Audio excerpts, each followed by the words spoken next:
Hello students, आपका मेरे channel mathematics bye आज़ाद sir में स्वागत है। आज हम आपकी 8वीं क्लास की गणित की वर्कशीट नंबर 16 करने वाले हैं, जो कि 19 नवंबर के लिए आई है। यहाँ सभी बच्चे अपना नाम लिखेंगे, यहाँ अपने कक्षा अध्यापक या अध्यापिका का नाम लिखेंगे। और आज बेटा हम कंटिन्यू करते हैं वर्ग और वर्गमूल को। इससे पहले भी हम एक वर्कशीट कर चुके हैं वर्ग और वर्गमूल की। आज जो दूसरी वर्कशीट है, देखिए कहता है, प्रिय विद्यार्थियों, इस वर्कशीट में हम वर्ग संख्याओं की विशेषता के बारे में जानेंगे। ठीक है बेटा। तो क्या दिए गए सारणी को ध्यानपूर्वक अवलोकन करें, एकदम ध्यान से देखिए। संख्या दे रखी है आपको बेटा 0 1 2 3 4 5 6 7 8 9 तक संख्या दे रखी है।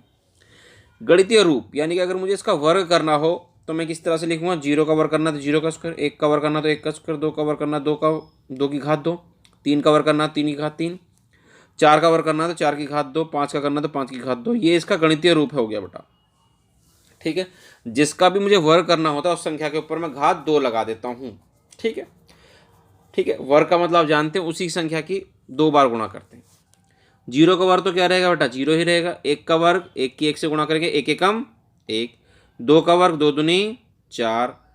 3 का वर्ग 3 तिया 9। 4 का 4 चौक 16 दिखाई दे रहा है बेटा। 5 का वर्ग 5 पंजे 25, 6 का 6 चिंग 36, 7 का 7 सत्ते 49, 8 का वर्ग 8 64, 9 का 9 81। ठीक है। और देखें बेटा, अगर हम 11 12 13 ये सब संख्या दे रखी है हमें। ठीक है, दिखाई दे रही है बेटा 19 तक। गणितीय रूप क्या है, 11 का वर्ग कर देंगे 11 की घात 2, 121 को 11 की 11 से गुणा करेंगे तो 12 की करेंगे तो 12 की 12 से करें तो 144, 13 की 13 से करें तो 169, 14 की 14 से करें तो 196, 15 की 15 से करें 225। ये सब आपको वर्ग बेटा दिखाई दे रहे हैं। ठीक है बेटा। तो देखिए बेटा, हम अब तक जो है 19 तक के वर्ग कर चुके हैं, देख चुके हैं कि 19 का वर्ग हो गया 371, 18 का 324, ये सब हम देख चुके हैं। ठीक है। तो इससे हमने क्या देखा, हमने जब 1 से लेकर 19 तक के वर्ग को देखा तो हमने पाया कि वर्ग संख्या के इकाई के स्थान के अंक को अवलोकन करने के पश्चात हम पाते हैं, क्या पाते हैं जी, सम संख्या का वर्ग सम संख्या ही होती है। सम संख्या का वर्ग सम संख्या ही होती है। देखो आप, 2 सम संख्या है तो इसका वर्ग 4 है, 4 सम संख्या है तो इसका वर्ग भी 16 है, 6 सम संख्या तो उसका वर्ग 36 है, लाल से दिखा रखे हैं उसने सभी को। 8 का सम संख्या है 8, 8 64 भी सम है। यानी कि सम संख्या का वर्ग क्या होता है हमेशा बेटा, सम ही होता है। और विषम संख्या का वर्ग हमेशा विषम ही होता है। दूसरा यही है कि विषम संख्या का वर्ग विषम संख्या ही होती है। यह पैटर्न सभी संख्याओं के लिए लागू होता है। ठीक है बेटा, ये आप समझ गए कि सम संख्या का वर्ग सम ही होता है और विषम संख्या का वर्ग विषम ही होता है। अब इसने कहा कि रिक्त स्थान को भरो। 31 का वर्ग बेटा, 31 के वर्ग का मतलब है बेटा, हम 31 की 31 से गुणा कर देंगे। और जब हम 31 की 31 से गुणा करते हैं तो हमारा आएगा 961 आता है बेटा, 961 भर देंगे यहाँ पर। ठीक है। फिर कहा उसने अगले में 57 का वर्ग, यानी कि 57 की 57 से हम कर देंगे गुणा बेटा। और हम 57 की 57 से गुणा करेंगे तो हमारा आएगा बेटा 3249, 3249, ये हमारा आंसर हो जाएगा बेटा। ठीक। फिर 64 का वर्ग, यानी कि 64 की 64 से गुणा। और जब 64 की 64 से हम गुणा करेंगे बेटा तो हमारा आएगा 4096। कितना आएगा, 4096 बेटा आ जाएगा। वो हमने लिख दिया। इस तरह से हमारे यहाँ तक हो गया। अब देखते हैं आगे क्या कहता है बेटा। तो देखिए आगे है बेटा, कुछ और बातें उसने हमें सिखाई हैं। हम देखते हैं क्या सिखाने की कोशिश कर रहा है वो हमें। उसने कहा हमसे कि 10 का वर्ग, यानी कि 10 की घात 2 कितना हो गया, 100 हो गया। 10 की 10 से गुणा कर दी। 70 का वर्ग देखा, 70 की घात 2 यानी कि 70 की 70 से गुणा कर दी तो 49। 200 है, 200 का वर्ग देखा तो ये हो गया 40,000। 300 का वर्ग देखा तो 90,000। 8,000 का वर्ग देखा तो कितना होगा जी आपका, शायद इकाई नहीं सैकड़ा, हज़ार, 10,000, लाख, 10 लाख, करोड़, 6 करोड़ 40 लाख हो गया जब। ठीक है। अब इससे क्या पता चल रहा है, देखिए यहाँ पर एक संख्या थी, जब मैं इसका वर्ग करा तो 2 संख्या हो गई। ये 70 में एक संख्या थी, वर्ग करा तो 2 संख्या हो गई। 200 में 2 संख्या थी, वर्ग करा तो 4 संख्या हो गई। और 8000 में 3 संख्या थी, वर्ग करा तो 6 संख्या हो गई। तो यानी कि डबल हो जाती हैं। दशमलव की संख्या कितनी होती है, शून्य की संख्या डबल हो जाती है, 0 डबल हो जाते हैं। तो देखिए यही लिख के दिया, कहता है किसी संख्या के अंत में जितने शून्य होते हैं तो वर्ग करने पर उस संख्या के अंत में 2 गुने शून्य हो जाते हैं। वर्ग करने पर सिर्फ संख्या के क्या हो जाएंगे, 0 के क्या हो जाएंगे, 2 गुने हो जाएंगे। ठीक है, बाकी 8 का वर्ग तो 64 होगा ही होगा, 3 जीरो कितनी जीरो होगी, 6 जीरो होगी। ठीक है, कहता है वर्ग संख्या की अन्य विशेषता को जानते हैं। वर्ग संख्या की अन्य विशेषता को जानते हैं। दो वर्ग संख्या के बीच में कितनी संख्याएं हैं जो वर्ग नहीं है।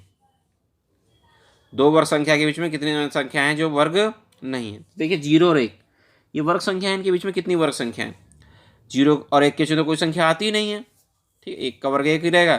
तो क्या करेंगे, जो बड़ी संख्या है उसमें से क्या कर देंगे, हम 0 घटा देते हैं। 1 में से क्या घटा देंगे, 0 घटा देंगे। और कितना आ गया हमारे पास, और -1 कर देंगे। 1 में से 1 गया तो कितना आ जाएगा, सब कुछ कट जाएंगे तो 0 आ गया। तो यही है आपकी दो क्रमागत वर्ग संख्या के बीच में प्राकृत कुल संख्या। ठीक है, 1 2 3 4 है। इसमें कौन कौन सी वर्ग हो सकता है, 1 का वर्ग 1 हो जाएगा, 4 किसका वर्ग होता है, 2 का। तो कहता है इनके बीच में हम कितनी प्राकृत संख्या होंगी। तो क्या करते हैं, क्रमागत वर्ग संख्याओं का अंतर देखते हैं। ये कितना है, 4, 2 का वर्ग कितना होगा 4, और 1 का वर्ग हो गया 1। तो 4 - 1 3 बचेगा, और 1 और घटाएंगे तो कितना बचेगा 2। तो 2 संख्या हो जाएंगी बेटा। ठीक है, जैसे 4 5 6 7 8 9, तो एक कौन कौन से इसमें वर्ग हो सकते हैं, 4 हो सकता है 2 का, और 9 हो सकता है 3 का। तो 4 9 में से क्या कर देंगे, 4 घटा देंगे और 1 और घटा देंगे, तो 5 बचेगा। 5 में से 1 और गया तो कितने बचे, 4 संख्या होंगी जी। तो 4 ही संख्या आ रही नहीं आ रही बेटा इनके बीच में, जो वर्ग पूर्ण वर्ग नहीं है। ठीक, अब जैसे कि 9 है और 16 के बीच में दे रखी है आपको संख्या। 9 होता है 3 का वर्ग, 4 16 होता है 4 का वर्ग। तो इनके बीच में ये पूर्ण संख्या नहीं है। ठीक है, ये पूर्ण वर्ग नहीं है। तो कैसे निकालेंगे, 16 में से 9 क्या कर देंगे, घटा देंगे और 1 और घटा देंगे, तो कितना आ जाएगा जी, 6 आ जाएगा। ठीक है, अब कहता है आओ संख्याओं के साथ खेलें। संख्या के साथ क्या करते हैं जी, खेलें। पहला क्वेश्चन है, थोड़ा नीचे कर लेते हैं हम। कहता है पहले क्वेश्चन में संख्या के इकाई के स्थान के अंक को लिखिए। इकाई स्थान के अंक को लिखिए। यह है आपका बेटा 89 79 79 सॉरी। अब इसमें इकाई का अंक कितना आएगा, 79 का वर्ग है बेटा। वर्ग का मतलब 9 का वर्ग। इकाई का वर्ग देखना है ना मुझे, तो 9 का वर्ग कर लेंगे। 9 नेम 81। 81 में क्या आएगा बेटा, इकाई का अंक 1, क्या लिख देंगे 1। 49 49 में 7 है, 7 का वर्ग कितना होगा, 9 नेम 7 का वर्ग हो गया 9 नेम 49, यानी कि 9 हो गया बेटा। ठीक है, 47 में 7 का देखेंगे। 95 5 पंजे 25 का कितना रहेगा, 5 रहेगा। 86 में 6 6 36 का 6 रहेगा। इकाई का अंक जानने के लिए इकाई के अंक पर जो संख्या होती है बस हम उसका वर्ग करके देख लेते हैं कि इकाई का अंक क्या आ रहा है। उसका कहता है इनके बीच में बिना वर्ग वाले संख्या को लिखिए। इनके बीच में बिना वर्ग वाले दो भाग हैं कि 16 और 25 के बीच में लिखना, एक है 25 और 36 के बीच में लिखना। तो देखते हैं बेटा इसका आंसर क्या लिख देंगे हम। तो देखो यहाँ लिख देंगे हम इसका आंसर लिख देंगे हम इसका पहले पार्ट का, पहले भाग का क्या आंसर हो जाएगा बेटा, 16 और 25 के बीच में लिखना है। तो कौन कौन सी संख्या आती है हमारी, 17 18 19 20 21 22 और 23 और 24। ये सब क्या है बेटा, संख्याएं हैं जो पूर्ण वर्ग नहीं है और 16 और 25 के बीच में आती हैं। ठीक है बेटा, तो इसका सेकंड का आंसर देख देंगे। दूसरे का आंसर क्या लिख देंगे बेटा, 25 और 36 के बीच में जो पूर्ण वर्ग संख्या नहीं है। तो कौन सी बेटा 25 से बड़ी, 26 27 28 29 30 31। बेटा इनमें से कोई भी पूर्ण वर्ग संख्या नहीं है। 32 33 34 और क्या लिख देंगे बेटा, और 35। ये 25 और 36 के बीच में पूर्ण वर्ग वो संख्या है जो पूर्ण वर्ग संख्या नहीं है, ये किसी का भी वर्ग नहीं होते हैं।